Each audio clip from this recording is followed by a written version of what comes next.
Hello साथीहरू, आज हामी शिक्षक सेवा आयोग अन्तर्गत रहेर एकाइ 3 को प्रश्न उत्तर गर्नेछौँ। लागौँ हामी आजको आफ्नो पहिलो प्रश्नतिर। पहिलो प्रश्नमा रहेको छ, कोशी सम्झौता कहिले भएको थियो? विक्रम सम्वत 2011 वैशाख 12, ख विक्रम सम्वत 2012 वैशाख 12, ग विक्रम सम्वत 2015 वैशाख 12 र घ विक्रम सम्वत 2013 वैशाख 12। पक्कै पनि तपाईहरूले यसको एन्सर गेस गर्नुभएको होला। यसको एन्सर चाहिँ रहेको छ अप्सन नम्बर क 2011 वैशाख 12। लगभग हामी दोस्रो प्रश्नतिर। दोस्रो प्रश्नमा रहेको छ, मल्लकालमा कीर्तिपुर कुन राज्य अन्तर्गत पर्दथ्यो? क काठमाडौँ, ख मकवानपुर, ग ललितपुर र घ स्वतन्त्र थियो। कोही पनि यसको एन्सर गेस गर्नुभएको होला। यसको सही उत्तर चाहिँ रहेको छ अप्सन नम्बर क काठमाडौँ। मल्लकालमा कीर्तिपुर काठमाडौँ राज्य अन्तर्गत पर्दथ्यो। लागौँ हामी आफ्नो तेस्रो प्रश्नतिर। नेपालमा कहिलेदेखि राजधानीको सुरुवात भएको हो? क विक्रम सम्वत 1783, ख विक्रम सम्वत 1863, ग विक्रम सम्वत 1945 र घ विक्रम सम्वत 1992। पक्कै पनि यसको सही एन्सर चाहिँ गेस गर्नुभएको होला। यसको सही उत्तर रहेको छ अप्सन नम्बर ख विक्रम सम्वत 1863। च्यानललाई सब्सक्राइब पनि गरिदिनु होला। लागौँ हामी आजको चौथो प्रश्नतिर।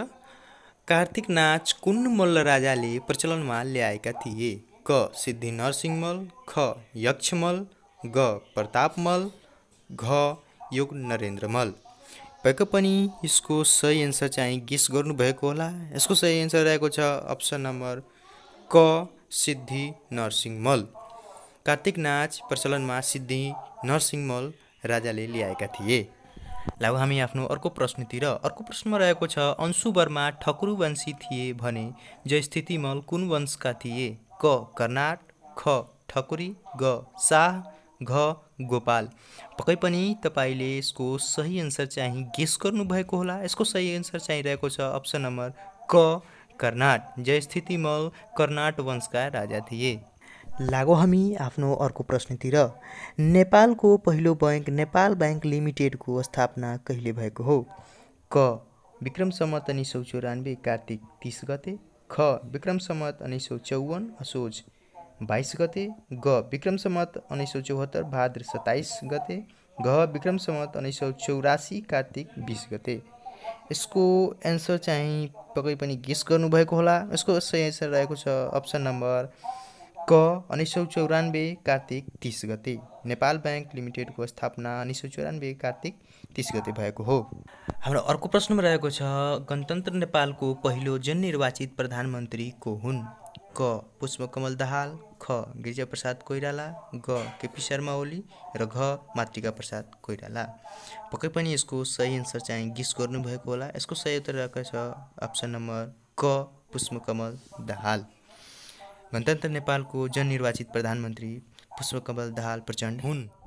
हाम्रो अर्को प्रश्नमा रहेको छ, नेपालमा प्रथम पटक आउने विदेशी प्रधानमन्त्री को हुन्? क जवाहरलाल नेहरू भारत, ख हसिना शेख बङ्गलादेश, ग राजेन्द्र प्रसाद भारत, घ राजीव गान्धी भारत। पक्कै पनि यसको सही एन्सर चाहिँ गेस गर्नुभएको होला। यसको सही एन्सर हुन्छ अप्सन नम्बर क जवाहरलाल नेहरू भारत। भारतका प्रधानमन्त्री पटक पटक नेपाल आउनु भएका थिए। हामी अब अर्को प्रश्नतिर।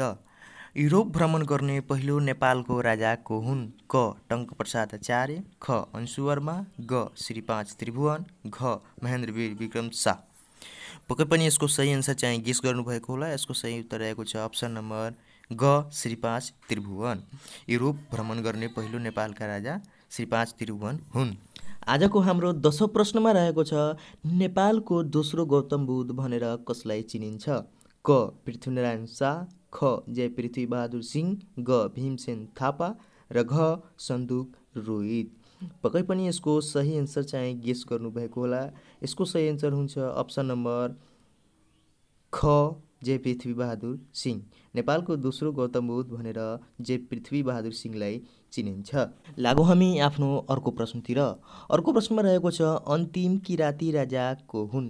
क यलम्बर, ख गस्ती, ग हुमती, घ जिते दास्ती। पक्कै पनि यसको सही एन्सर चाहिँ गेस गर्नुभएको होला। यसको सही उत्तर रहेको छ अप्सन नम्बर ख गस्ती। नेपालमा अन्तिम किराँती राजा गस्ती हुन्। लागु हामी आफ्नो अर्को प्रश्नतिर। अर्को प्रश्नमा रहेको छ सर्वप्रथम व्यावसायिक शिक्षाको सुरुवात गर्ने राजा को हुन्?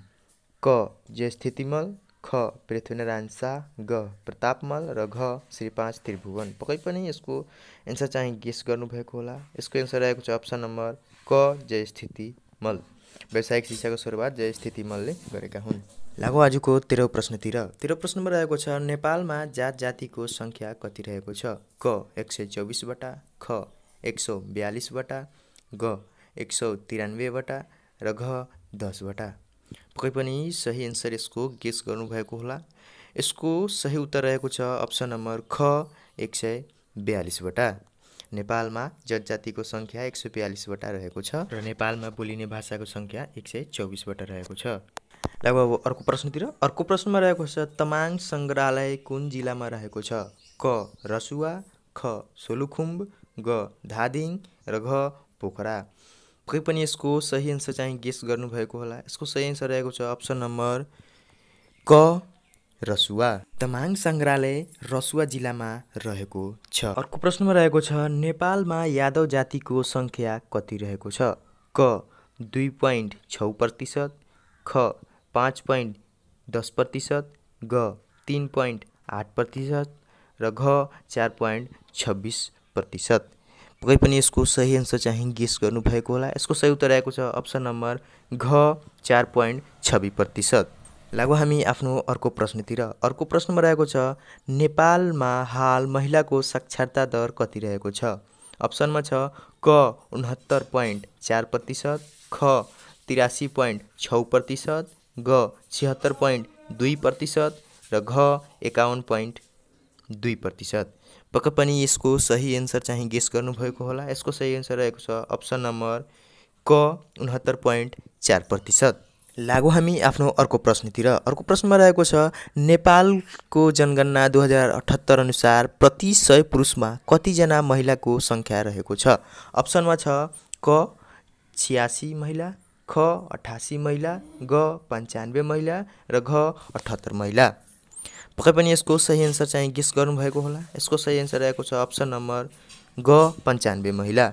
अर्को प्रश्न हाम्रो रहेको छ बनकरिया जातिको बसोबास कुन जिल्लामा रहेको छ? अप्सनमा छ क मकवानपुर, ख चितवन, ग सिन्धुली, घ उदयपुर। पक्कै पनि यसको एन्सर गेस गर्नुभएको होला। यसको एन्सर रहेको छ अप्सन नम्बर क मकवानपुर। बनकरिया जातिको बसोबास मकवानपुर जिल्लामा रहेको छ। हाम्रो अर्को प्रश्न रहेको छ झिझिया नाच तलका मध्ये कुन जातिसँग सम्बन्धित छ? क थारू, ख मेचे, ग तमाङ, घ कहार।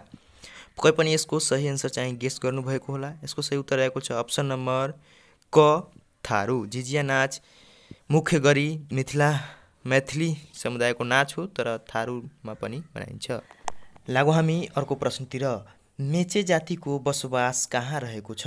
क झापा, घ उदयपुर, ग डोल्पा र घ मनाङ। पक्कै पनि यसको सही एन्सर चाहिँ गेस गर्नुभएको होला। यसको सही उत्तर रहेको छ अप्सन नम्बर क झापा। आजको हाम्रो अन्तिमौँ र 21औं प्रश्न रहेको छ चेपाङ जातिले बोलिने भाषा कुन हो? क खाम्ची, ख खाम्जी, ग पार्सी र घ काइके। पक्कै पनि यसको सही एन्सर चाहिँ गेस गर्नुभएको होला। यसको सही एन्सर चाहिँ कमेन्टमा अवश्य लेख्नुहोला। तबसम्मको लागि हामी अब छुट्न चाहन्छौँ। धन्यवाद र च्यानललाई सब्सक्राइब गरी जानुहोला।